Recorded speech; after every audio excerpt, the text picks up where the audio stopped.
Well, Clemson Tiger fans, college football fans, welcome back to another episode of the All In Show right here on Clemson at the Voice of College Football. Thank you so much for joining me. We got a jam-packed show for you guys tonight. Going to talk a lot of recruiting, obviously the Bryce Perry-Wright thing, and some more with recruiting, but we'll get into that a little bit later in the show. We're going to talk Clemson's offense, Garrett Riley, Cade, what we expect out of that dynamic duo this year, and some things that need to improve for the 2025 football season for the Clemson Tigers. All of that and more coming up in tonight's episode.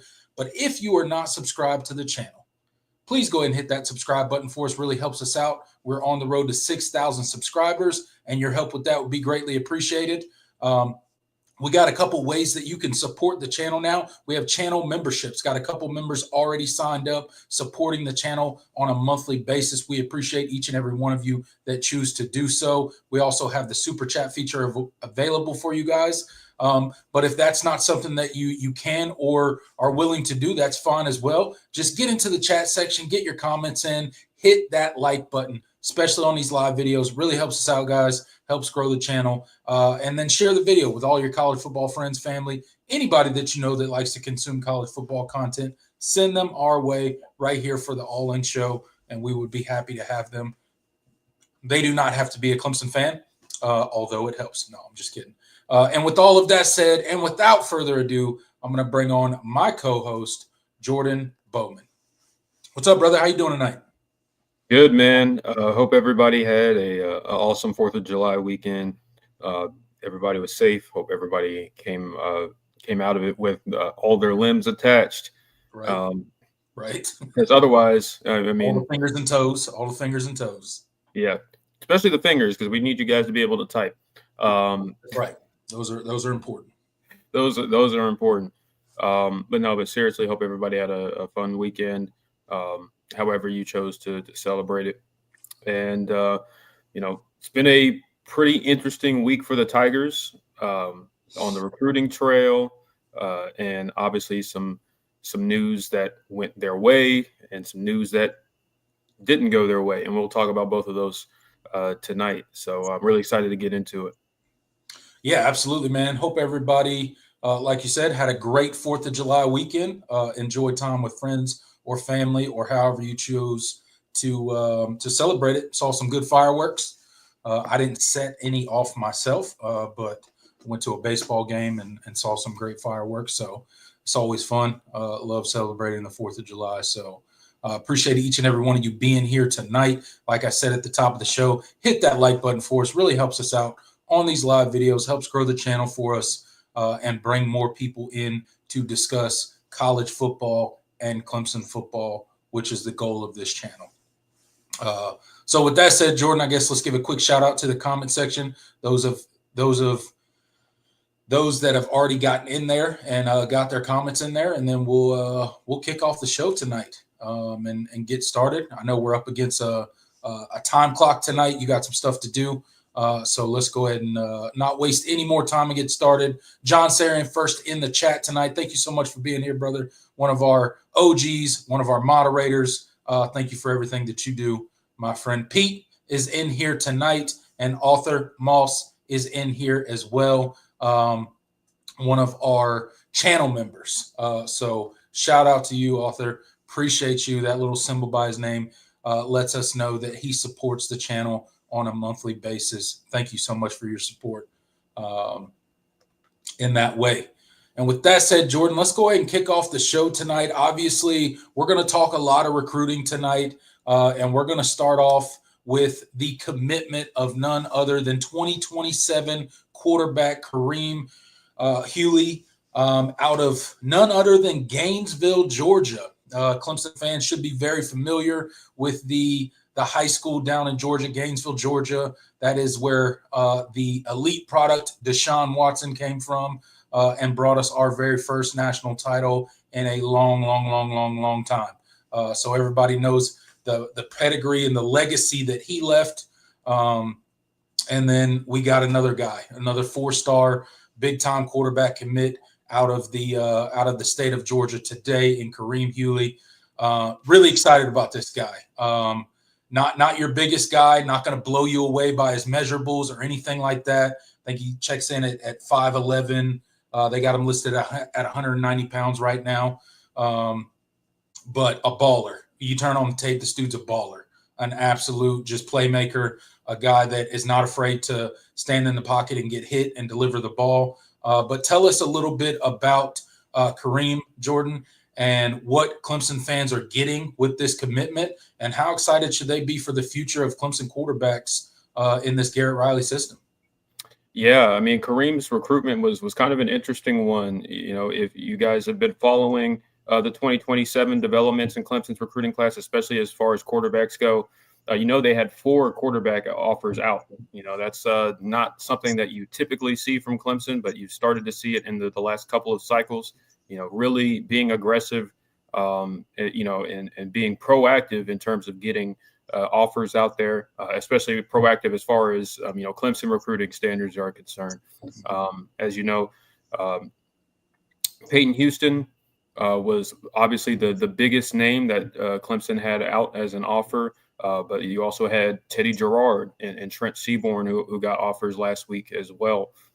So there was kind of a question about, okay, well, where was Clemson going to go? This was one where it was kind of whoever takes the offer first, they get it. I mean, Clemson really liked all 4 of those guys and felt that any of them could have been the quarterback in this class. So, with Kareem, I think Kareem was probably the most surprising, just because his relationship with Clemson hadn't really gone much beyond when he camped with Teddy Gerard last month. So there was kind of still a feeling out process, but his recruitment has kind of been taken a different shape, a different color, and I think part of it is because he just has not seen the level of suitors and offers until just recently. When you compare him to a guy like Peyton Houston, who's been sought after for quite some time, he's been a known commodity, at least in the recruiting world, for at least a couple of years. And obviously he's going to be one of the most sought after quarterbacks in the class. But I think Kareem, what you see from him on tape is just flat out a baller, man. I think his arm talent is pretty incredible. Honestly, I think he might have the second best arm in terms of the four quarterbacks that Clemson offered. I mean, Teddy Gerard, maybe him and Teddy might be tied. It's kind of close, but I think their arms are very comparable. But what you see on tape is with Kareem is not just the arm talent, but the athleticism, the escapability, the gamer mentality that we talked about, and it's pretty impressive. I mean, when you watch his film, because quite frankly, Gainesville's offensive line, you'll see in a lot of the clips, they gave up a lot of pressure last year.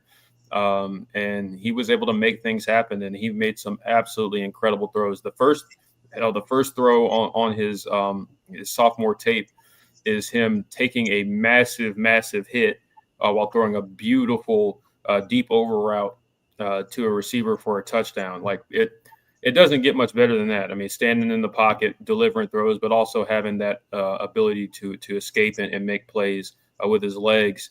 And I think with Clemson, I think there's another level that I think Kareem could take. I mean, I think he's still developing physically in a lot of ways, and that's one of the things that I think is really, really exciting. If you're a Clemson fan, when you watch him, is the kid is not anywhere close to being finished as a finished product, and I think Garrett Riley really, really likes what he saw from him, and I think when he camped at the Dabo Swinney camp, I think that solidified things for him. And so Kareem was a guy that I wasn't expecting to commit this early, and I don't think a lot of people expected him to commit this early. But I think the offer from Clemson, I think it resonated, and they showed that they really, really liked him, and he decided to pull the trigger. And I can't be more excited. It's huge to get a player of his caliber in the class this early to join Max Brown.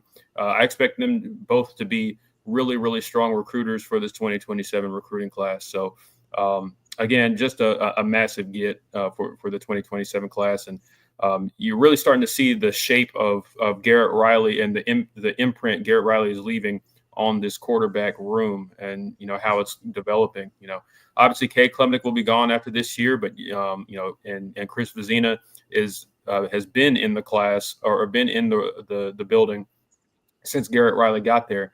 But now you have Chris Denson, Garrett Riley recruit, mobile guy, has and a really, really nice arm talent too. Tate Reynolds, a really phenomenal, filled out athlete that I think is only scratching the surface of his potential and what he could be. And now you have Kharim Hughley, who fits a lot of what Garrett Riley likes. Like I said, I think he's going to continue to develop physically, but the arm talent is there, and the mobility and the gamer mentality that he has. Look, I mean, you just see those throws, and it's effortless the way it comes out of his arm. So you have to be really excited about what he brings to the table.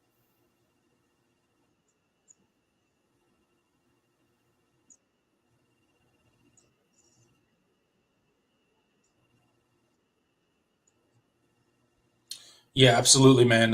Definitely a gamer. You can see the tape there. You mentioned the throws. I mean, this offensive line is doing him no favors at Gainesville. No disrespect to the offensive line, but they allow a ton of pressure, and you see him on multiple throws there, standing in the pocket, knowing he's about to get hit, and still delivering a ball. And then when he needs to escape the pocket and extend the play, he does that really well. He gets his shoulders back square to the line of scrimmage and delivers some great balls to wide receivers on the run. So that's one of the things that obviously makes him attractive to an offensive coordinator like Garrett Riley that likes a combination of arm talent mixed with athleticism.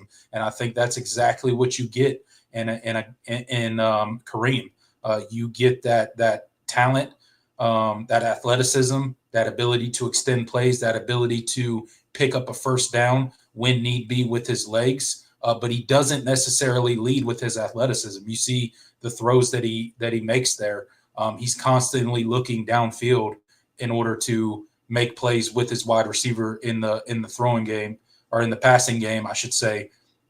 And then you can see his athleticism there just taking off when nothing's there downfield. He's very capable of hurting you with his legs as well. So really excited about this guy. I think it's a great get for the Tigers, and you're really starting to see Garrett Riley's type start to take shape when you see these multiple recruits that he's bringing in to Clemson's quarterback room. He certainly has a type, and it's a mixture of arm talent mixed with the athleticism. So I think Clemson fans should be very excited about this 2027 class so far. Very early, only 2 recruits, but you got 2 really, really good recruits already committed in the class. Absolutely, and they're going to serve as the foundation for the rest of this class. The reports on Kharim is he's his personality type. He's the type of guy that other guys will want to follow, and I think that as much as anything is really important when you're scouting a quarterback. It's like, okay, do other kids want to play with him? I mean, he can, maybe he can play, but maybe he doesn't have the personality. He doesn't have the gravity to him to really attract other guys. But when you get to know him and the people that have talked to him, he's a kid that absolutely fits that mold of a true recruiter. And Clemson has done a good job with that, of getting those types of guys in early in the class, and it's certainly helped a ton when it comes to filling the rest of the class out. So again, super excited about Kharim, and yeah. I think he's scratching the surface of his potential. Yeah, absolutely. Still a work in progress. A lot of time for him to improve and get better. But you certainly like the intangibles of him, and you certainly like what you see so far. And can't wait to see him in a Garrett Riley system. Isaac makes a great point. If he's anywhere near as good as the last quarterback we got from Gainesville, I think we'll be okay. Oh yeah. Not that he's a Deshaun Watson. I'm not saying that at all. I don't think Isaac is either. But if he's half as good as that, I think we'll be just fine. Oh yeah, absolutely. All right, Jordan, that was not the only news on the recruiting trail for our Clemson Tigers. And unfortunately, it was not all good news this past weekend. Obviously, July 5th came and went. Saturday, the day after the Independence Day celebrations that everybody had, Clemson fans were looking intently at their phones, at their computers, at Twitter, wherever they get their recruiting news, waiting for the Bryce Perry-Wright news. He committed in Las Vegas, Nevada. And unfortunately for the Tigers, he shuts down his commitment and commits to Texas A&M.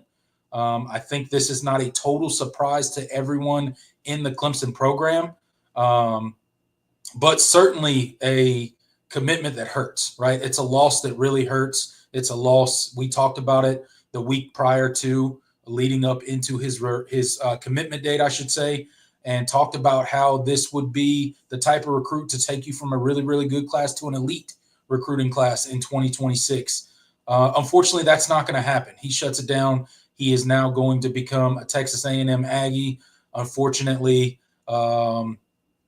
So, Jordan, a lot of Clemson fans upset about this, obviously. Really wanted to land this guy, really would have made that defensive line haul just another level Not that we don't have good dudes committed already. We absolutely do. We are going to be okay. But let's just be real. This one hurts. So your thoughts when you heard the news that Bryce Perry-Wright committed to Texas A&M over our Clemson Tigers? Yeah, I mean, I can't sugarcoat it anyway. I can't tell you that this is, this actually might be a good thing, or it's not that bad. I talked about this, ad nauseum. Whenever we talked about Bryce Perry-Wright, I called him the most important recruit on your board. I think just in terms of what he would have brought to this defensive line class, the previous connections that you had with him, I always saw him as the must-get player in this class, and you didn't get him. I don't have anybody to blame. I don't have anybody to criticize here. Clemson did just about everything it possibly could to get Bryce Perry-Wright in this class. So, so you can look at that and say, you can have a negative outlook on that and be like, okay, well, if everything Clemson has is not enough, then it's never going to be enough. And that's where I'll pump the brakes. This is the reality of recruiting now. That was a big boy recruitment, and Clemson lost out. That this is the risk you run especially in this day and age of college football, when you go after the elite of the elite guys. Clemson played the game. Money certainly played a huge factor in kind of the swing and the change of the tides in this recruitment. And certainly it wasn't all Bryce Perry-Wright's doing from that aspect. But Clemson played the game. They had a competitive offer. It wasn't enough. That's like, that doesn't make you feel good. But I do appreciate that Clemson is not burying their head in the sand, and they realize what recruiting is now. And, Absolutely. They still played into the relationships. I mean, Nick Eason, as far as a recruiter, man, like he goes all out for these kids, man. Like I will never I will never criticize him in a recruitment for not doing enough. He is. I mean, Nick Eason invested a lot in this recruitment, and it sucks. And Clemson invested a lot in this recruitment. But again, that's the risk you run. And I think if you had to do it all over again, I think Clemson would, because you have to try. You have to go and get those types of kids. So I'm super disappointed. I'm just as disappointed as everybody else. There's no sugarcoating what it means for the class. Again, it's not a backbreaker in terms of, oh man, now the class is not good. I still really like the kids in this class, but I thought he was a must get, especially with everything that you're losing on the defensive line after this season.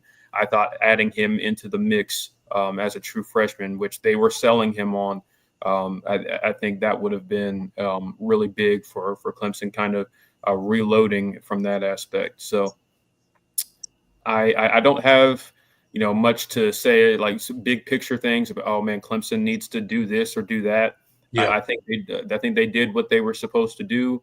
I think they stayed true to themselves while also playing, understanding and understanding what the dynamics of big time recruiting is. A&M just they won out, and they were able to play into some the people in Bryce Perry-Wright's camp. There was nothing really nefarious at this point in terms of college football recruiting. I mean, it is what it is now. You just saw 5-star offensive tackle Felix Ojo sign a $5.1 million deal with Texas Tech. Like that's just what recruiting is now. And absolutely. Clemson went above and beyond what they normally would have, if that tells you anything, for Bryce Perry-Wright. So I can't fault them for anything they did in this recruitment. It's just that I don't think there's much they could have done differently to make this recruitment go their way. Yeah, I mean, look, at the end of the day, let's be real. When you strip it down to its bare bones, Texas A&M offered more money. Yep. That's what got them over the hump. Let's just be very candid there, and very honest. It was about money, and it's okay. I don't love it. I don't like this part of the new world of college football that we live in, that essentially, NIL just turns into bidding wars between, various alumni and collectives, and that's the way of college football right now. I don't love it. I understand it. I completely understand why Bryce Perry-Wright would go take that amount of money. And I can't say, a lot of people out there can't say that they would do any different, right? When faced with that kind of money. But what I will say, and will reiterate, to your point, Jordan, is that Clemson did every possible thing they could do to win this recruitment, and unfortunately, it wasn't enough. And that's unfortunate. It sucks. We're not going to sit up here and say that, well, we're better off without him. He's not a Clemson kid, blah, blah, blah, blah. I don't believe any of that. I think he is a Clemson guy. I think he would have been great for this Clemson program. But at the end of the day, he didn't choose Clemson. So you move on. It sucks. It hurts. It's not good for the class. It's not good for the future of the program. But at the end of the day, you have to pivot from these things, and you got to move on. But to your point, Jordan, you have to go after these kind of guys, right? You got to get in the mix for these big name players, and it's not always going to go your way. It's going to go your way sometimes, and probably not go your way majority of the time, right? But you'll get a few big 5-star guys, and it'll be enough to sustain what Clemson does from a development standpoint and a program building standpoint that Dabo focuses on. So, yeah, I'm with you. No complaints on, Clemson kind of going all in on this and just doing their best shot to try to get him. Unfortunately, it just didn't work out. Texas A&M had deeper pockets, and that rang true for the decision makers in Bryce Perry-Wright's camp and him. What those key decision points are, we'll never know the intricacies of it. But at the end of the day, we know it had majority to do with the NIL paycheck.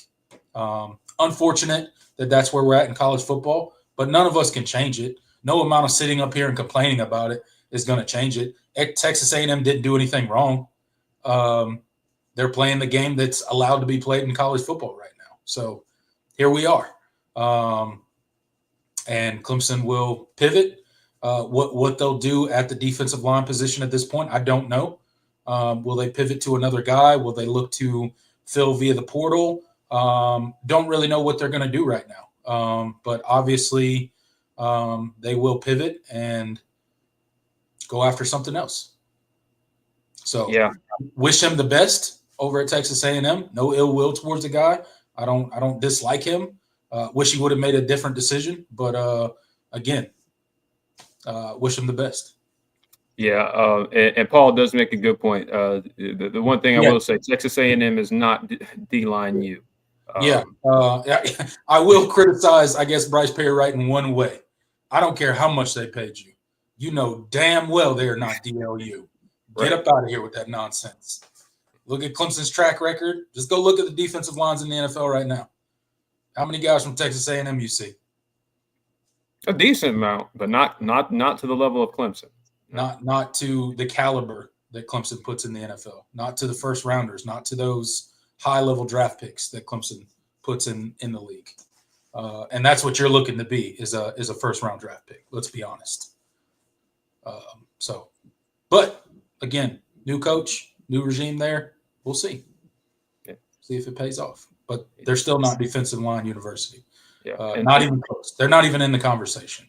There's a lot of other teams in the conversation before them. And listen, it's sometimes in these types of situations, it stings in the moment, and then you look back on it a few years from now, and there have been instances where the guys that Clemson missed out on, they didn't work out as well as you thought. Anybody know what Travis Shaw is doing right now? Who? No, I'm just kidding. I'm not to throw shit, and I think not that I think Bryce Perry-Wright is going to be No, like a Travis Shaw type player, but like I just you just never know.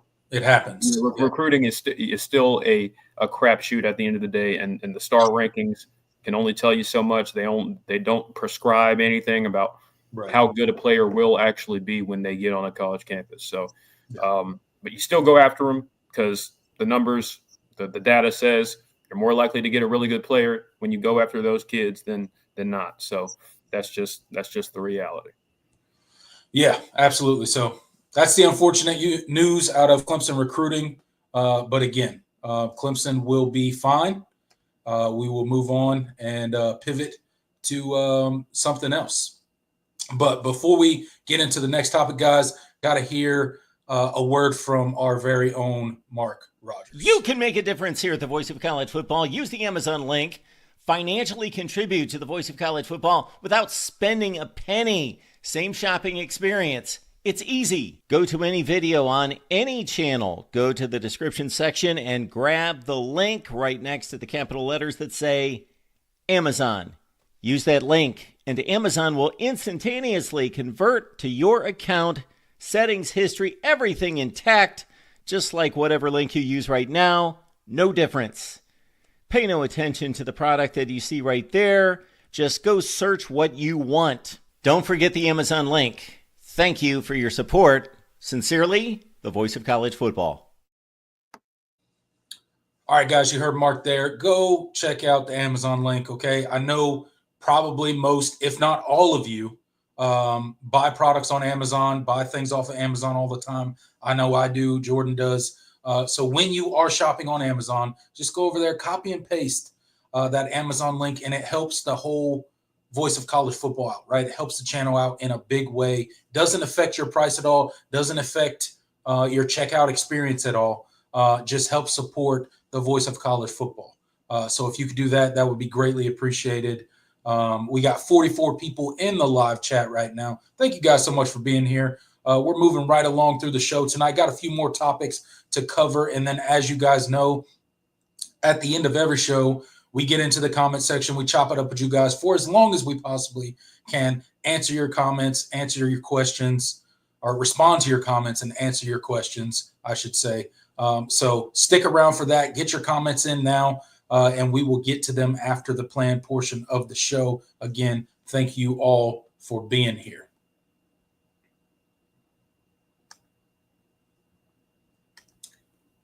Rolling right along with recruiting, Jordan, and we got a couple names still on the board. Obviously, this class is not complete yet for the Clemson Tigers. The 2026 class has been amazing. There's been some highs. There's been some lows. We just talked about it, right? But we got a couple more big commitments that we're looking to the future of for this 2026 class. And the soonest one, the most pressing one, I guess, right now is Blake Stewart, safety that we are looking to bring on and get a commitment from. Just a couple days away from his commitment day. I think Sunday, July 13th is his commitment day. What are your thoughts on Blake Stewart? Where does the recruitment stand right now? What kind of chances does Clemson have of landing Blake Stewart for that safety class?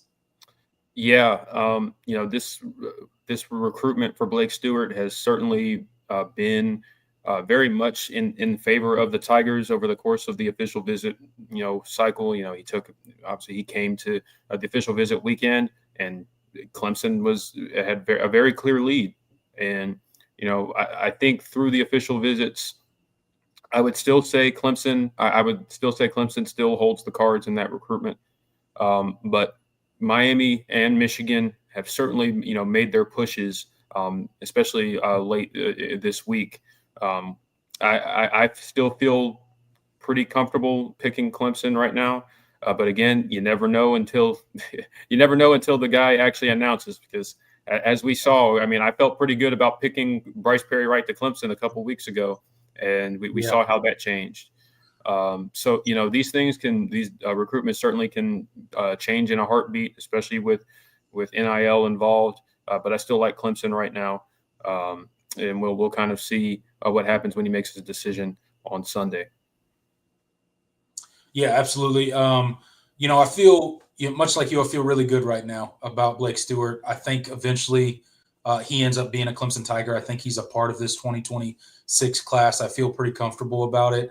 However, to your point, this is recruiting, and you never know what's going to happen. We felt great about Bryce Perry-Wright for months, and it didn't work out, obviously.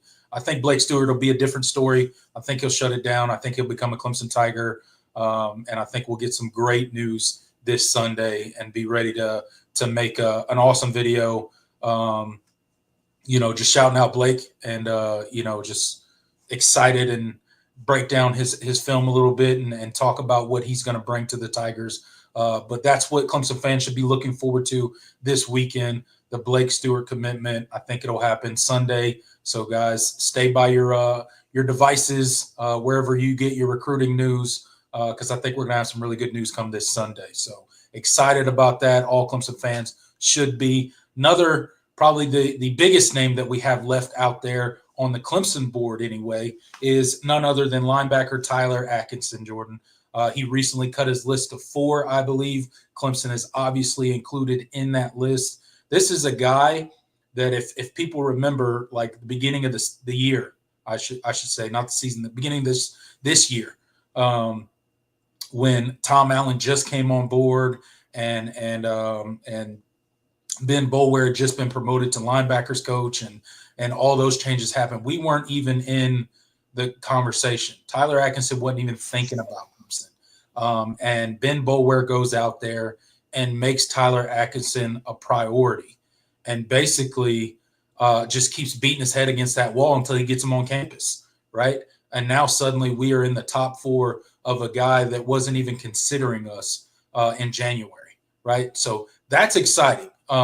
Just that alone for Clemson fans should get you excited about a young linebacker coach in Ben Boulware and bringing on Tom Allen as your defensive coordinator, because I think those 2 pivotal moves are the reason that you even have interest from Tyler Atkinson right now. So with that said, Jordan, tell us about Tyler Atkinson's recruitment. Where is it at right now? I know he's cut it down to 4. We still don't have a commitment date, at least that we've heard of as of yet. When do you expect him to shut it down and make a decision on where he'll be playing college football? Yeah. He just recently cut his list, as you mentioned, down to 4, that 4 being Clemson, Georgia, Texas, and Oregon. Surprisingly, no Ohio State. That's one that, especially if you asked somebody a couple months ago, you would have felt really strong about Ohio State being in his top schools. They didn't even get an official. They didn't even get an official visit. And so, I think that tells you a good bit about what this recruitment actually is versus what it's kind of been framed as. I don't see this recruitment quite the same as Bryce Perry-Wright's, for a number of reasons. Obviously, I don't think Clemson holds the cards or has the connections that obviously they did with Bryce Perry-Wright. Although having Mickey Kahn and his Grayson connection certainly plays a huge role. I think Clemson, like I said, I think Clemson has put together a really, really strong offer for him from a financial standpoint. I'm not sure if all of his recruitment is just going to be about money. I could be wrong. Maybe it comes down to the highest bidder at the end of the day. Yeah. But the way that he's gone about these things, I do think other things actually truly do matter in this recruitment, and not just the who has the highest dollar amount. So I think that plays a ton. And he's kept things really close to the vest. The industry people seem to think, Georgia is probably the pick. Yeah. There's not really any strong belief in that right now. It's really just he's a 5-star. He's the number 1 linebacker in the state of Georgia. Those guys typically don't leave Georgia very often. Yeah, Kirby Smart tends to not let guys like that get out of the state of Georgia. Right. And I think that's it's a very justifiable way of going about it. The odds probably would say that he ends up at Georgia. Yeah. But there are things that, I think there's a reason Clemson is in this recruitment with a few other, big time NIL spenders in Texas and Oregon, especially. So I do think Clemson is much more in this recruitment than maybe people would think, and that's what I've continued to say is like people are like, man, Clemson doesn't really have a shot here. I disagree. I think they do have a shot. I wouldn't call them the favorite, but I definitely think that it would not be the most shocking thing in the world if Clemson were to pull this one off. So I do think there's a lot that generally interests Tyler about Clemson, and we'll see whether they can play into that enough for Clemson to be the choice when he announces his commitment. As far as a date is concerned, I thought it was going to be early August. Now it seems like it's going to be sometime this month, maybe a couple weeks from now, maybe late July. Yeah. We'll find out when we find out. He kind of marches by the beat of his own drum. I mean, you saw it with his official visits. He didn't announce them until like a couple days before the weekend, half the time. Yeah, he would only a lot of stuff happening behind the scenes. So he would only announce his official visits like week of that he was headed down there. So yeah, definitely got to keep stuff close to the vest, not allowing a lot of leaks out there. That's why nobody really knows. Everybody's going to say Georgia because, well, he's a hometown kid in Georgia. Typically, like I said, Kirby Smart doesn't let these caliber of players get out of the state of Georgia very often. I see people in the chat mentioning Sammy Brown. That was definitely one that got away from Georgia.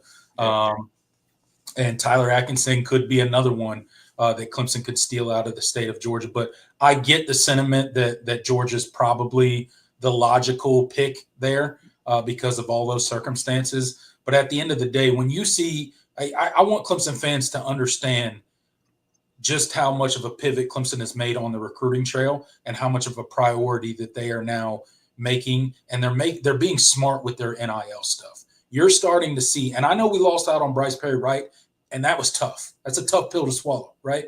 But you're in it with the big dogs, right? The big spenders. Texas A&M may not be a college football national championship level program right now, but boy, do they have money, right? Yeah.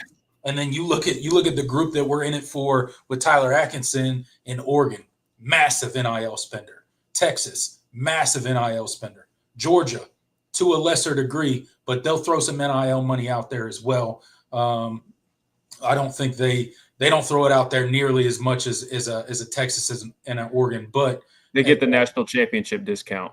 Yeah, they get the winning discount, right? Yeah. And the hometown discount because he's from Georgia, right? So I think that's Clemson's biggest hill to climb is probably Georgia in that recruitment. And I do think they got a shot.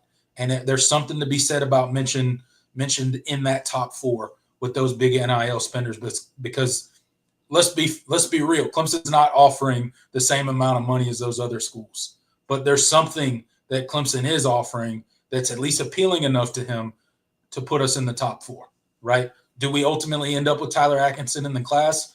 I really don't know at this point. But the thing that holds true is we have a shot. And if anybody that I want trying to convince somebody to come to Clemson, Ben Boulware's the guy, dude. Oh, yeah. Like that's the guy you want trying to convince a young linebacker to come to Clemson. So again, do we have a great shot? Who knows? But we do got a shot, and we'll see how it works out. Probably late July for the announcement. I agree with you on that. So still a couple weeks away before we figure out anything real. But again, we're in the mix, and you got a guy in Ben Boulware that is not going to sleep until he secures Tyler Atkinson as a Clemson Tiger. So I feel good about who's in charge of his recruitment, and we'll see where it goes. Absolutely. And I mean, to your point, I mean, and you mentioned the NIL stuff. I mean, it hasn't all been for naught. I mean, Bryce Perry-Wright didn't go your way, but you did beat Texas for Dre Quinn. Like, did we forget that just happened a few weeks ago? Like there are, I mean, Clemson has certainly upped their game from that standpoint, and they're able, they're capable of winning these recruitments now. When you really had to have a special set of circumstances in a lot of cases to just flat out beat out a big time NIL spender like the Texas schools Oregon or whatnot. So again, this is not us pumping up and saying, "Oh, Clemson's going to get Tyler Atkinson," but they have a shot. And he's played, like I said, he's played things close to the vest. Him and his representation, they have a very deliberate and pointed way of going about the recruiting process. And I think there's some parts of that I think that actually plays into Clemson's favor, and it's not just who gives me the best offer. There's definitely there's a process that the Tyler Atkinson's camp is going through that feels a little bit more honest, I want to say, and upfront. So I do appreciate that. It certainly seems that it's about more than just what my NIL check is going to be. It reminds me of not to the same degree, but it kind of reminds me of Arch Manning's recruitment. Very buttoned up, very like they have a very systematic approach, it seems, to how they go about things. And he was asked about, his Clemson visit and their pitch and what they did. And he was impressed with Clemson's holistic pitch, to him. And, that there was NIL in there, obviously, but it wasn't just about that. It was about, their plan to graduate him in 3 years and all the other stuff that comes, a very detailed plan of this is how we would get you to the league, basically. And I think that resonates with a lot of these guys. And that's why Clemson is in on a lot of these bigger commitments, even the ones that we eventually lose out on. Those plans that they put together that are, yes, about NIL, but also about, hey, this is how we can graduate you in 3 years. This is what we can do with you in our strength and conditioning program. This is our plan. This is our defensive coordinator, our offensive coordinator's plan, and how you fit in this system. And, this is how we get you to the league, and so on and so forth. So I think that kind of stuff is what keeps Clemson competitive in these bigger time recruiting battles. Oh, yeah, 100%.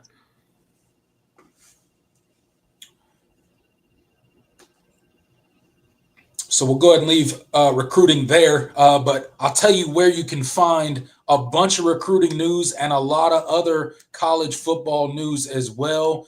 If you did not know, the Voice of College Football has its very own webpage. We got our own spot, our own place where you can one-stop shop find everything about the Voice of College Football as a whole, all our team channels, all our hosts are over there. You see the schedule over there off to the left that gives you all of our live show schedules, all the articles that are written about various teams, various college football topics. Your one-stop shop for everything, Voice of College Football. You got forums over there and all sorts of information, all sorts of college football stuff that you can go check out over there. So I encourage you to go over to the vocfb.com. That's the vocfb.com. You see it right there on the screen. Make yourself an account. Let us know what you think. And we would appreciate you going over and supporting the Voice of College Football in that way.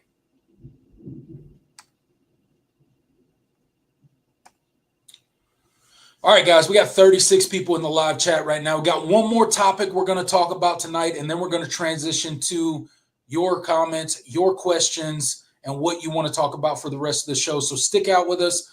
We got one more planned topic of the night, and then we are going to transition to the people and see what the people are talking about tonight. So,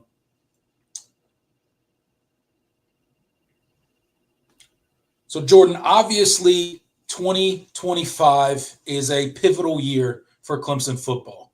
All the national talking heads have been talking about Clemson all offseason, how much great returning talent, great returning starters they have, how this is the year for Clemson to make a legitimate run to the national championship, how they should be expected to make some noise in this postseason. All of that has been said. All the reasons have been laid out why. But obviously this year, like most seasons with elite college football teams, you're going to go as far as your quarterback can take you. And that is going to be true of Clemson this year. Although there's a ton of talent around Cade Klubnik this year in the wide receiver room, you look to have an improved offensive line, returning 4 of your 5 starters there. Ton of talent, right? You got some new faces in the running back room that look hungry and ready to contribute. But really it boils down to your offensive coordinator and your quarterback. Are they on the same page? Are they going to be able to – is your quarterback going to be able to execute what the offensive scheme is? And that's kind of what we're going to talk about tonight, Jordan.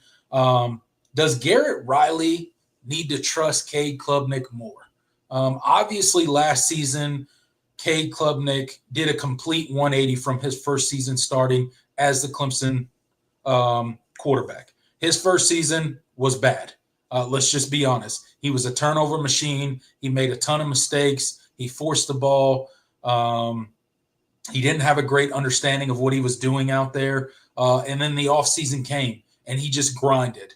And he went out and he worked with Jordan Palmer over in California, and he worked with the Manning Passing Academy, and he did all this stuff in the offseason to kind of improve.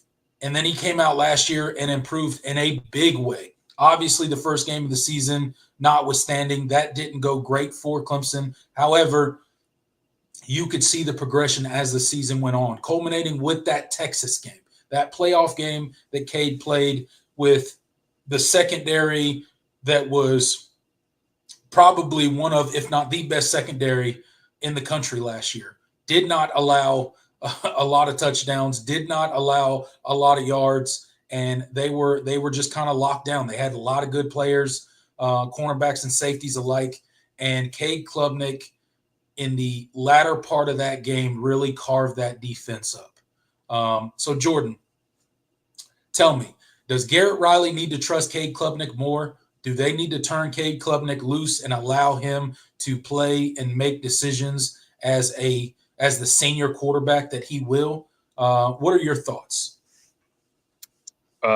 Short answer, yes. Long answer, to give kind of some background. I watched a video today from none other than Brooks Austin. Maybe some of you in the chat are familiar with him over on the Film Guy Network. He does a lot of stuff. He mainly covers Georgia, but he covers a lot of college football content. He does film reviews. It's a really, really good watch. If you ever want to learn more about the game of football from a X's and O's standpoint, I highly recommend his channel. He has a very strong understanding of the sport. But he did a Cade Klubnik breakdown today. He don't sugarcoat anything. Oh no, he don't. No. He's very, very much meticulous about his criticisms and his praise. So, yes. Yeah. And he's a huge Cade Klubnik fan, and he did a film breakdown today. It dropped today, so I recommend if you guys haven't watched it to go watch it. It's really good stuff. Kind of opened some eyes about some of Clemson's deficiencies from last year, but where do they need to get better? Where does Cade need to get better? Where does the team around him need to get better? But one of the things that really stuck out to me was, when he talked about Clemson's game plan in that game, especially early on. Absolutely. As much love as Cade got for his performance in that game, the first 3 quarters really, or maybe the first 2.5. 2.5, yeah, were really unimpressive from a game plan standpoint, and very tight and scared from a game plan standpoint. Obviously, if you guys remember, he didn't really have much of a running game.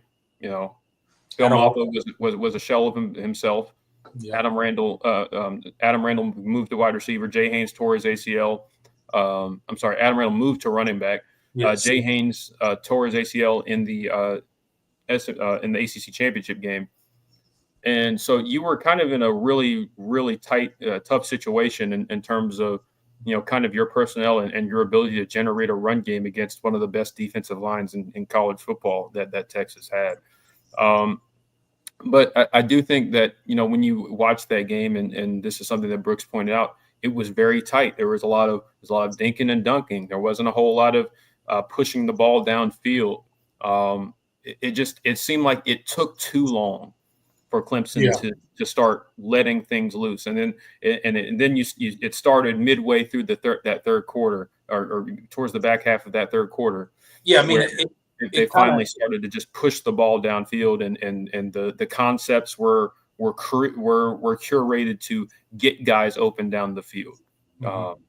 So that was one of the things that made me really want to talk about this, because when Clemson plays in these big games, at a certain point, you got to let your quarterback be your quarterback. You got to cut it loose, man. Yeah. You don't win games against teams like that playing conservative, playing not to lose, right? You just don't win big games like that, playing like that, right? And that's nothing new. Everybody knows that. When you play scared, when you play timid, when you play to not make mistakes in big-time college football games like that, you're going to get beat. And to your point, they didn't really open it up until they kind of had to. When you looked up at the scoreboard and you're like, well, we ain't got nothing else to lose, right? Yeah, Let's we're cut down it 21 loose. points. And then they started cutting it loose, and Cade Klubnik started carving up a secondary that had been unpenetrable for majority of the season, right? Their stats were crazy. Go back and look at Texas's stats in the secondary coming into that game. It was absolutely insane, which is why the matchup was not great for Clemson, because they were coming into the game with essentially no running game. And I thought it was interesting when he was breaking down the Clemson film, and you kind of like, because watching a game sometimes you're like, why are we doing this? Why are we doing that? He does a really good job of explaining, from his perspective, what the offensive coordinator is thinking, right? Why he's calling what he's calling. Why does the game plan seem to be what it is? What are the concepts? Why is Cade doing his read certain ways? So if you guys want to understand the game from that level standpoint, like, encourage you to go watch it. It's a really good watch. And essentially we were doing dinking and dunk passes because we didn't have a running game. We were trying to use that to open up the downfield passing later. But to your point, Jordan, it just took a little too long to get there. And once we did get there, I mean, you saw Cade started making some really elite level throws and making some really good decisions. Yeah, 100%. And that's where I think the biggest step for this offense needs to come from. I mean, you have to let Cade, your senior, your third year starter, fourth year guy in the program, be your guy. Especially since we have the questions at running back coming into the season, in terms of an unknown, and because you have all of this talent out wide, and because you have so much experience on the offensive line and quality depth potentially for the first time in a long time, like, you need to let Cade be himself. And I think that's the thing that I felt like in that Texas game, it took too long for that to happen. I understand the game plan, and it's a sound reasoning why they did what they did, in terms of, okay, we can't run the ball against this Texas group. The defensive line is too good. We don't have the depth at running back. It is what it is. I understand what you did. We'll pass the ball short. We'll get their defense to come up, and then we'll take shots. But you did that, and then you didn't take the shots. Then you didn't take the shots. Right. I mean, there were points where they tried, but it was never to the point where Texas really had to respect it. And Texas is, and to Texas' credit, their secondary was phenomenal. I mean, even in that game, and they gave up a ton of yards, like, they still had some moments of brilliance. I mean, Jahdae Barron is incredible. Andrew Makuba was great in that game. Obviously you had Manny Muhammad. You had all of these guys on that back end that scared you, and then of course the front seven for Texas certainly made things really, really difficult for Clemson. Yes. So, like, I understand all of that, but when you just let Cade do what he does in that back half of that third quarter and that fourth quarter, all of a sudden it goes from 31 to 10 to 31 to 24, and you have a legitimate chance to win the game. Now, obviously, the defense let you down at the end of the day. Absolutely.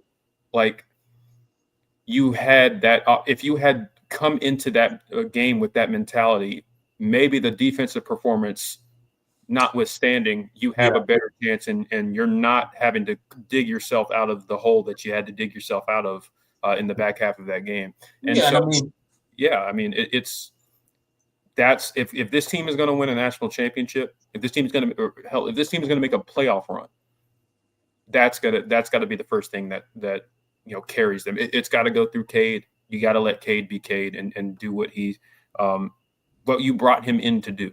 Yeah, I agree 100%. And maybe, hindsight's 2020 and you'll never know. You can maybe and what if things to death, obviously, looking back at a game. But, if you would have started some shots downfield and just trusted Cade a little bit earlier in that game to make the right decisions, maybe you could have extended some of those drives, put up some more points, and not put your defense in some of the situations that they got put into, right? And Cade was not without mistake in that game. No, he got happy feet. He was looking to get out of the pocket a little too soon a lot of times, and I understand why. They had a really good defensive line, and he wasn't quite sure that our offensive line could hold up against those guys. Like, let's just be honest, that's the reality of it. That's what he was thinking, because there were times, a couple times, when you go look at the tape where he escaped the pocket, that the pocket was fine. Like, you didn't need to go anywhere. If anything, you needed to step up into the pocket and deliver the ball instead of trying to break contain and it not going your way, right? So I think there's a lot of that there. But again, he showed the flashes of who he could be against an elite defense, right? Against a very, very good secondary when they knew you had to throw the ball, and he was still delivering great passes time and time again. And that offensive line was holding up as best as it could, because at that point they had pinned their ears back. They knew Clemson had to throw the ball. They knew they didn't have a running game to begin with, but two, the scoreboard dictated that, well, you can't really sit here and run the ball time and time again anymore. You gotta play catch up, right? So those were some key factors that I think went into the game. But on a more broad picture, talking about going into 2025, I couldn't agree with you more, Jordan, in the fact that Riley really needs to trust Cade this year, right? Clemson as a whole needs to give Cade the keys to this offense. Live and die by the decisions that your senior quarterback that's now been in this system for 3 seasons, live and die by his decision-making. It's not always going to be good, right? He's going to make mistakes, but you live with that, because you're probably going to have far more highs than you're going to have lows with the guy that's been in the system with 3 years, with a guy in Cade Klubnik that the level of dedication that this guy has to improving and becoming a better quarterback. And if you think that he didn't attack this offseason with the same intensity, if not more, than he did last year, you're wrong. Listen to the guy talk in every interview that he's ever been in. He's like, I'm just trying to outwork Cade from yesterday. That's his mentality, right? So you have to go into this 2025 season. If you're truly going to make the run that we hope Clemson will this year, it's going to be because of Cade, right? You got to give him the keys to the castle, man. You got to give him the keys to the offense. Don't play conservative. Hey, Cade, it's on you, brother. You make a mistake, hey, we're going to stand with you. You make a great play, hey, we're going to stand with you, right? Because like most college football teams, like, you're going to go as far as your quarterback takes you, right? And I believe Cade can take them to the mountaintop this year. I really do. I think that's a possibility. Will it happen? I don't know. A lot of things have to fall in place between now and then. But I think this team, this roster with this quarterback is capable of that. I just want to see them cut it loose. Don't be scared. Don't be scared of failure. Don't be scared of making mistakes. Just go out there and play football and cut it loose. Yeah. And if you do that, it's probably going to work out for you more often than not. And it starts in week 1, man. Yes, it starts in week 1. Go out there aggressive, man. Don't spend that first quarter feeling out LSU. I want to see them like drive 1 attacking LSU downfield, immediately. That's what I want to see. That level of aggression from the first offensive series of the season. I think that's what you need. 100%.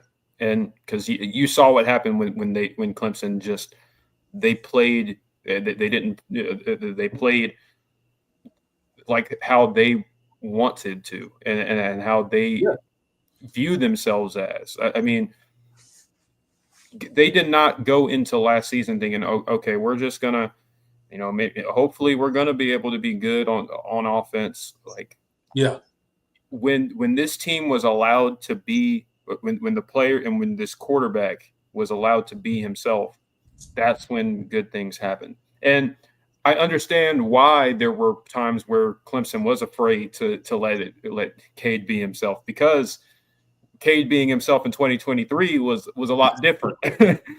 So like I get it from that standpoint, but ultimately, in 2023 it was a turnover, it was a bad decision, it was a catastrophic sack, it was a negative play. Yeah. So but we've seen the maturation. We've seen the growth from Cade Klubnik, and this version of himself needs to be the focal point, needs to be the engine that makes this offense go. It's not going to be as good, as great, as excited as we are about the receivers. They still have to. The person throwing them the ball still has to be. Yeah, it's about Cade Klubnik. It's about Cade Klubnik. It's about. We can talk about the offensive line. We can talk about the wide receivers. We can talk about how excited we are about the tight end room, the running back room. Oh, how's that going to shake out? What's that depth chart going to look like? At the end of the day, guess what? It's about Cade Klubnik and how he plays. Yeah. At the end of the day, that's what's going to carry that offense.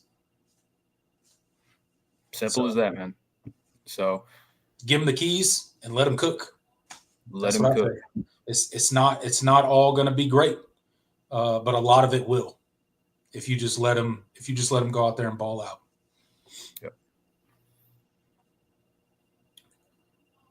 All right, guys, make sure you're connecting with the voice of college football, Twitter, Instagram. I mentioned the webpage there earlier. Go on all the socials. Give us a follow, okay? We're on Twitter, the voice of college football, Instagram, the voice of college football. Go check us out. Give us a follow over there. That's also where we post a lot of our content, our video content, our live schedules, all sorts of college football news and stuff like that. So be sure to follow us on all the socials and help us grow the Voice of College Football Network in that way. We're also live on all your favorite audio streaming platforms. Simply search Clemson Live, Apple, Spotify, Amazon, wherever you get your podcasts. Search Clemson Live. Give us a rate, review, subscribe over there. All of our long-form content over there, all of our video content is over there in podcast form. So if you like to listen while you're running, working out, on a long drive, wherever you like to listen to your podcast, search Clemson Live. Give us a listen. Give us a follow over there, and that'd be greatly appreciated. Last but not least, before we turn it over to you guys, the comment section, the live chat section, like and subscribe. Like this video, like I said at the top of the show, really helps us out on these live videos. So we got 36 people right now in the live chat. Please get me up to 36 likes if we're not already, and that would be greatly appreciated. Consider subscribing. Me and Jordan are going to ramp up content as we get closer to the season. More and more video content is going to be posted on the channel. We're going to start doing some stuff with our channel members that support on a monthly basis, some exclusive content for them as well. So if that's something you want to be a part of, simply go below the video on our YouTube page and you can become a channel member and you can support on a monthly basis. You get some exclusive emojis there that you can use in the chat. And then obviously we'll do some exclusive content for you guys as well. But with all of that said, let's go ahead and dive into the chat section, to the comments, and see what the people are talking about, because that's who makes the show is what it is. You guys being here each and every week is what makes this show so great.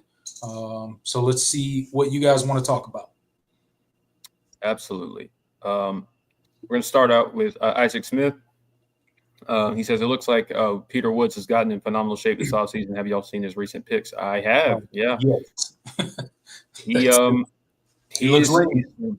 slim down. Yeah. I believe he's down to 305 now, which I think is perfect for him. Obviously, the weight gain last year, a lot of it was due to injury. And, they also needed him to play big on the edge because you had so much issues and then because you didn't have as much depth. And I definitely think that him slimming down, kicking back inside, I think you're in for the best version of Peter Woods that you've seen yet. And I think that should excite a lot of people. I think a lot of dudes have been putting in a lot of work this offseason,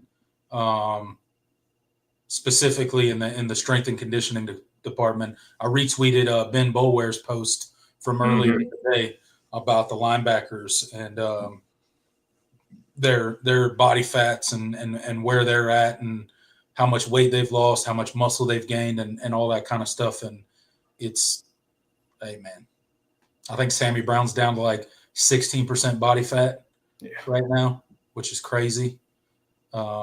Really good. That entire linebacker room's doing good, but yeah, Peter Wood looks great. And I look for him to have a massive season. I mean, this season's got first round implications for him. So 100%. This is money year. This is where you make your money. And man, TJ Parker, this is the money year. So this is the year that you climb your way up in as high as that first round draft as you possibly can, and make yourself some serious money. Abito says, I won't believe anything until I see it on the field from Duke to Georgia. I really don't see it until they play the game. Hey, I totally get that. I understand that sentiment for sure. We have not started well as of late, especially in these bigger games to start the season out. So, which is why this is such an important game from so many aspects, but certainly from the aspect of we have not started the season well in a while. Yeah. So definitely need to get started off on a much better foot in 2025. Hell, even 2022, when the opener against Georgia Tech, I mean, you sputtered. You sputtered for 3 quarters before you kind of broke it open late. Yeah, that was not pretty. No, that was not a pretty game. So.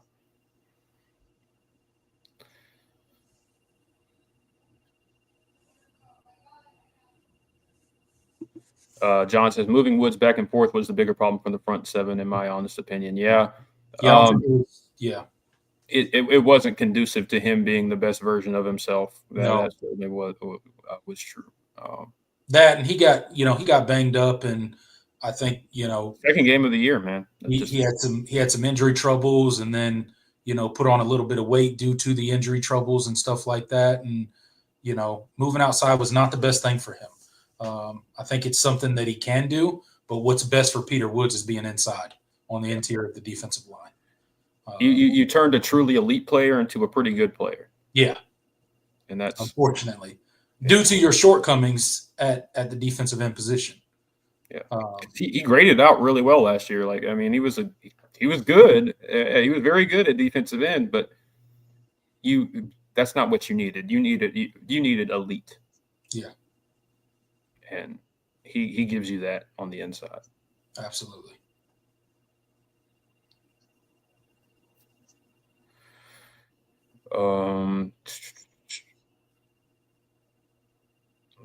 Jay says, my eyes are on the D-line as well this year, and more so their attitude seemed like the fire went out for plays at a time. Yeah, I mean, the motor from play to play certainly was, and I mean, I don't really want to question their effort, because I mean, when you think of those guys individually, I mean, TJ Parker, I don't think I've seen him like take plays off really. I mean, there are plays where maybe he he kind of gets washed out of a play or whatever. I mean, and TJ Parker is not a finished product, even though he's considered one of the top defensive end prospects. He still has another level that he could potentially get to, but I never felt like he took plays off. I mean, and you saw in the sack totals, the forced fumbles. I mean, the guy made plays and made plays in big spots. So I can't question that.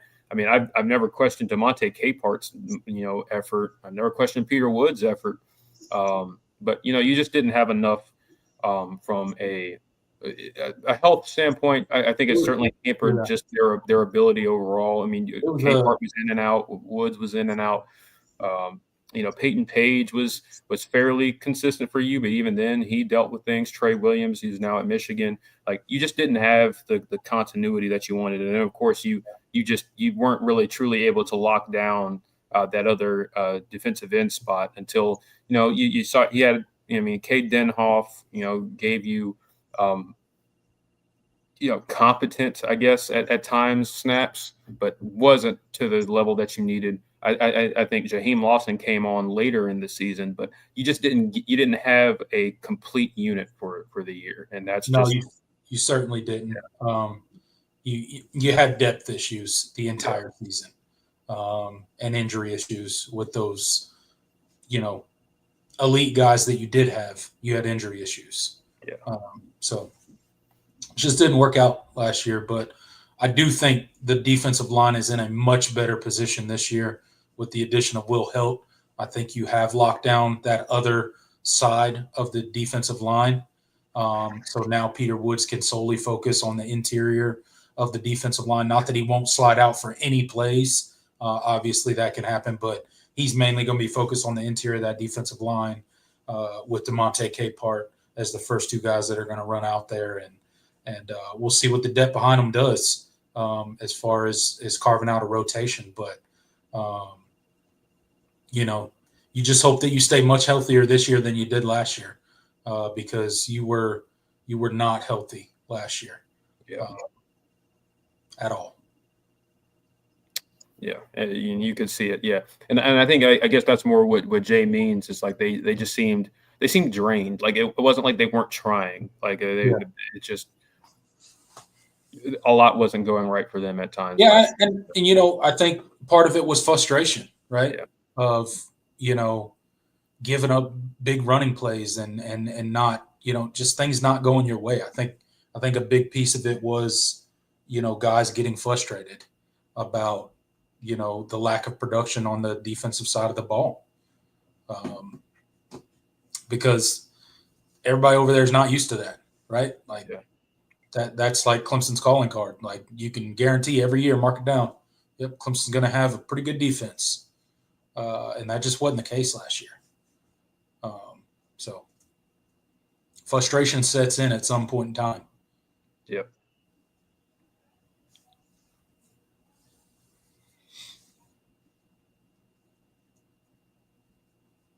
Mr. 2X, so I remember you guys saying earlier this year that you thought Gideon would start at tailback, but I'm hearing it's going to be Randall. You mean at this point, I probably think Adam Randall would be the first one to trot out there, but Gideon Davidson is going to play, and honestly, by the end of the season, I expect him. It is not even because I don't think Adam Randall is going to give you good production there. I think Gideon Davidson gives you a different dynamic there, and I mean, too. And of course, you still have Jay Haynes rehabbing the injury. I think David Izyamume has taken a step in his development in a big way, and I think he's. I think we could potentially see him come on a little bit. So I think the running back room has some answers. As far as who starts, I mean, you can make some big. You can make a big deal about it, but I guess Adam Randall would be the first one to be out there, but I think Gideon Davidson will be the number one back by the end of the season. I think it'll be one of those things where Gideon Davidson's role grows as the season goes on. But week 1, game 1, Adam Randall's running out there first. Yeah. I can almost guarantee that. Barring injury. I think Adam Randall will run out there first. But I do think you will have a rotation Unlike you saw last season, where it was just kind of Phil Maffa or nobody. I think it'll be a bit more of a rotation this year, and you'll see, my pick would be Gideon Davison, but you'll see one of those younger guys kind of start growing into a bigger role as the season goes on. Absolutely.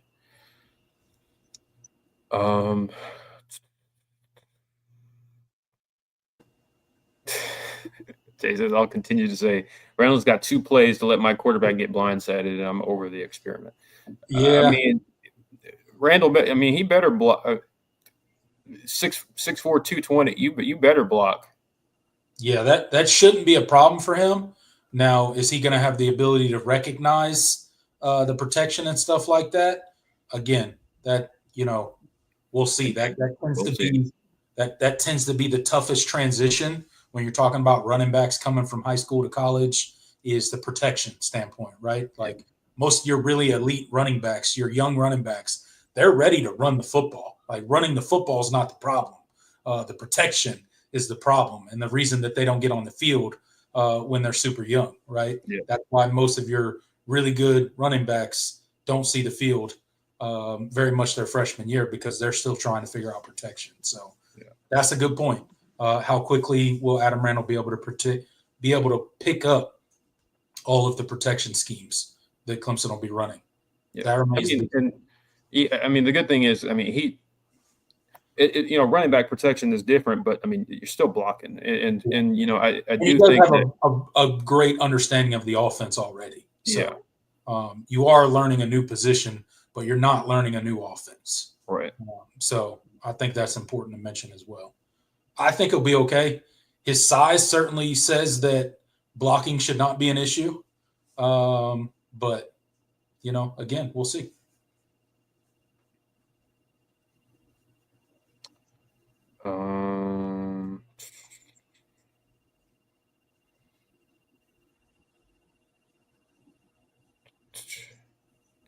Paul says, I believe AR is going to light it up. He should have always been a running back, but we will see. Yeah, we will. Listen, he looked good, man. The limited opportunity he got against Texas, he looks like a natural runner. It could be one of those things where it goes really well. Yeah. And he seamlessly transitions, and he kind of grabs the reins of that RB1 and doesn't look back. And that'd be great. I hope that happens, because that would be good for Clemson in the 2025 season. So I wouldn't want to. I wouldn't want to. I certainly think he's got all the physical tools. Yeah.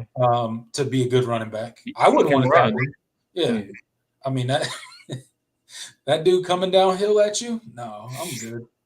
I'm good on that. Yeah. No, thanks. That's a big dude. Yeah. He shakes off. Even on the kick return against SMU, he shook off a couple, just broke through their arm. You try to arm tackle that dude, you're not going to arm tackle him. Absolutely not. He's too big and strong for that. Intelligent Savage on the new 2027 quarterback recruit. Georgia, you guys take on him late getting in tonight, so forgive me if you cover him already. Yeah, we did cover him, but just a quick rundown. We really like him. I think he's a gamer. The measurables don't jump off the page, but I do think that he's still filling out his frame, and I think he has. He's a really great athlete already. The arm talent is there. So it makes sense why Clemson likes him a lot, and I think this is a very nice addition to the class with Max Brown. So that's my short take on what we talked about. Yeah, I'm excited about him, man. His athleticism makes me excited. His ability to throw on the run and extend plays make me excited. And he's got a really good arm. He can throw the football. Yes, he can. And it doesn't look difficult for him to throw the ball downfield. So I'm really excited about him. And another good quarterback out of Gainesville. The last one we got out of there worked out pretty well. So here's the hoping this one will work out pretty well. Absolutely. So, but I think we got a lot to be excited about, and it's always good to get your quarterback locked down early, man, for a class. it helps you recruit when you get your quarterback locked down early. So that certainly can't hurt. You only got 2 commits for that class, but you got 2 really good ones that are going to help you recruit in a big way. So 100%.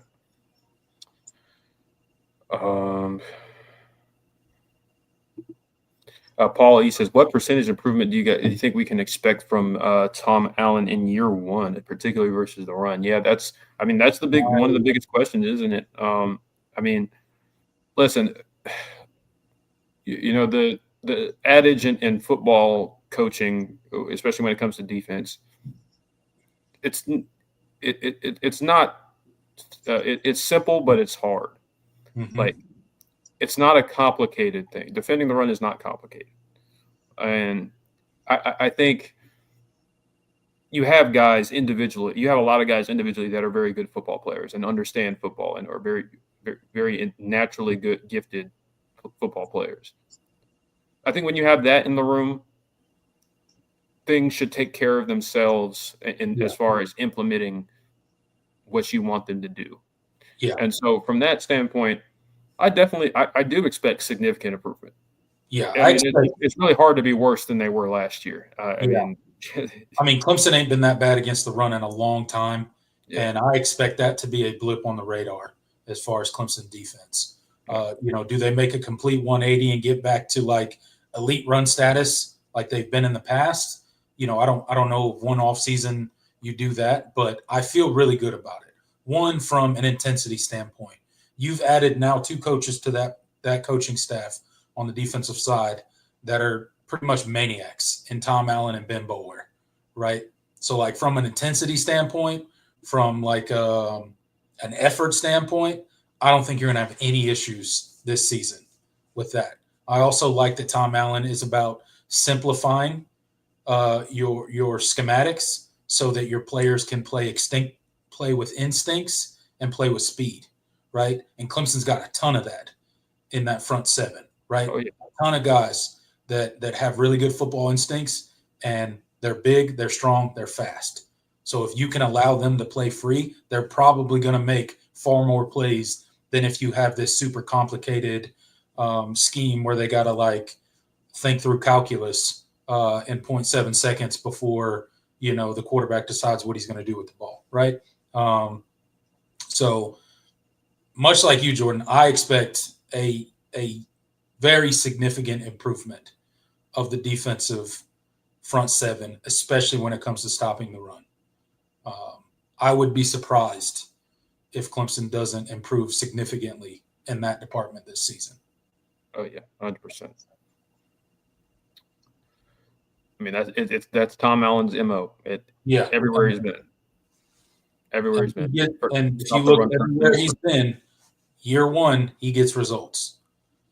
And it's not like he's walking into a defense that ain't got no talent. Yep. He's got a ton of talent to work with. Much more than in some of the stops that he's had in the past. So, yeah, I do expect some pretty big returns year 1 with Tom Allen. Yep. I think it's a different scenario than when Garrett Riley walked in. Oh, yeah. Very much so. So those that are going to inevitably do that comparison, it didn't go like we thought it would year 1 with Garrett Riley, I think that's a completely different scenario. I don't think Garrett Riley had the players that he needed year 1. That was very evident. He told you that in an interview. But Tom Allen absolutely does. He's got all the players. And I think they all believe in his philosophy and how he wants to do things. And I just think that Clemson's going to play with a certain level of edge to them on defense this year. And I'm excited to watch it. Absolutely. All right. Let's do a few more. Els King really high on Capehart. He says he's going to be a stud this year. Yeah, this is one year too. Like this is it for Capehart. Like this is it for him. Like there's no safety net of I could come back. Like this is it. So this is definitely a money year for him. And if that dude can stay healthy, hey, he's going to do big things this year.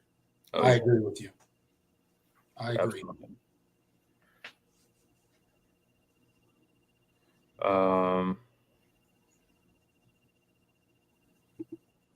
Paulie says Randall's wide receiver hands, though he was a strong-handed receiver. Yeah, I mean, and that's what really excites me about Randall is the things you could do with him out of the backfield, the things you could do with him split out wide.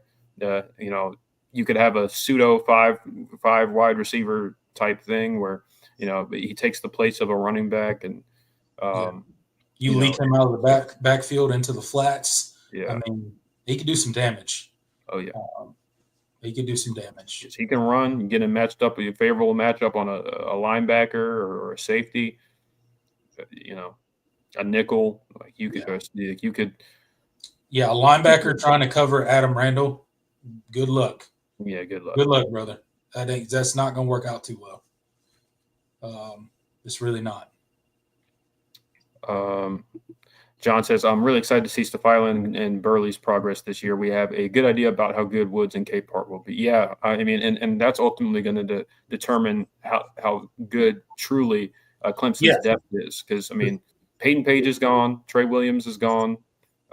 You don't have those senior level guys just sitting in now these are big years for Stefan Green and Vic Burley. I mean, technically, but both of them could declare after this year, but I don't think they will. No, but that's your 2 deep rotation, right? So those dudes got to step up in a big way because they're going to be asked to play significant snaps. Yep. Clemson likes to rotate their defensive linemen. They don't like to just throw Woods and Capehart out there for long stretches at a time and wear them out because you need them in the fourth quarter, right? So they like to lean on that rotation, and those rotation pieces like Stefan Green and Vic Burley, that's the guys. That's going to be key to how good you can be. And I think Stefan Green has certainly showed a lot more to this point in his career, and I think Vic Burley, is the guy I'm really watching closely because he did have a really good spring. This is his first off season in a while where he's truly just gotten to be, mostly healthy and work through spring. And he had some really nice moments in the spring game. I'm excited to see him out there. And then, I mean, you think of the guys behind those guys. There are a lot of interesting pieces. Of course, true freshman Amari Adams is a guy that they love and has showed up, honestly more ready than maybe even they thought he would be. Maybe he's a guy that factors into the rotation in a big way. And of course, Heaven Brown Schuler is still there. You got Mekhi Williams-Lee coming in. This is a defensive tackle room that has a lot of guys that it wouldn't surprise me if they got on the field this year. So, but I definitely think Green, Burley, I think those are the 2 guys that you'll see, come onto the field in relief the most. And then, we'll see kind of how Amari Adams kind of factors in. If things go well and if things go well and you can keep guys relatively healthy, maybe you get him, you're able to play him and keep his red shirt. But I don't know if they'll want to do that. That's one thing that I'll be interested to see is like how much burn he truly gets. Cause I mean, he's really good. And, he's shown up ready to play in a big way. He's physically there already. So that's one thing I'm watching.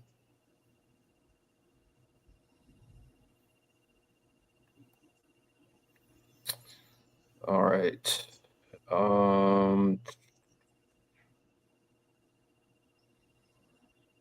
See. David Lauer says, does it look like there will be 2 quarterbacks in the 2027 class? I doubt it.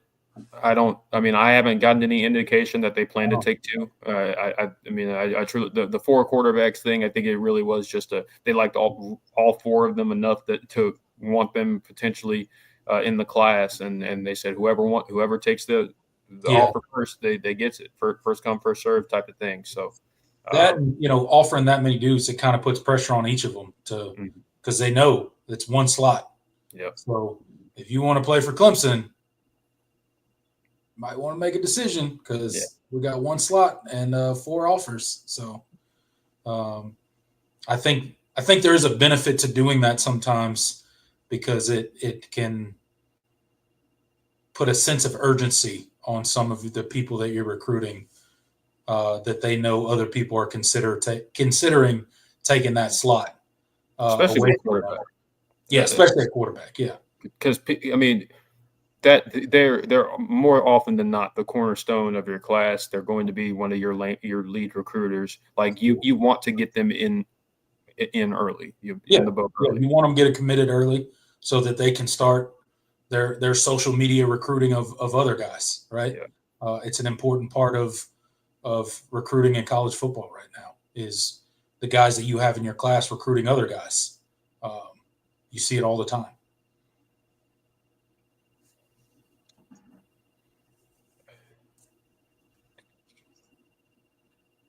Jesus, nasty said Wes Goodwin had a space physics blueprint. Yeah, Wes Goodwin is he's a very intelligent football mind, very cerebral, very cerebral, all of that.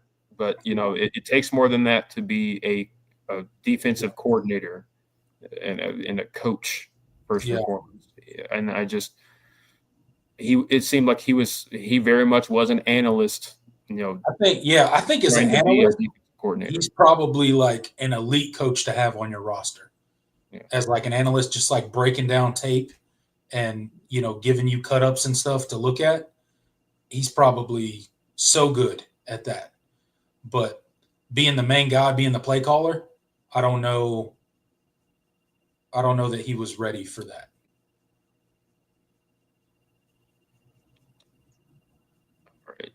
All right. Arthur Moss says, I think that if we can avoid injuries to the defensive ends and we can run the ball well, this can be a season for the ages. What are y'all thoughts? I mean, those are two of the biggest things that will determine the ceiling for this group. I mean, can you stop the run? Because if you stop the run, I mean, it certainly helps the secondary immediately, because then they don't have to be involved, especially they don't have to be involved and they don't have to play down, and then you give up explosive plays. That's how those things kind of feed into each other. And if you can run the ball well, we finally see the dirt raid that was promised to us, that would be great.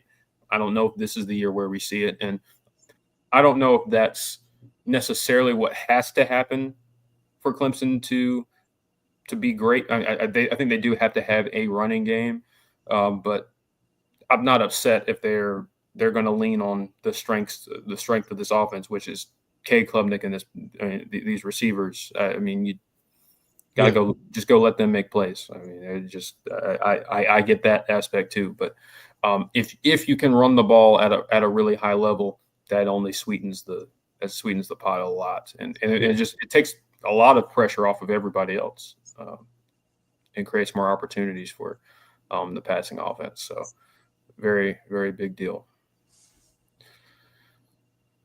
All right, let's do one more, and then I got to get out of here.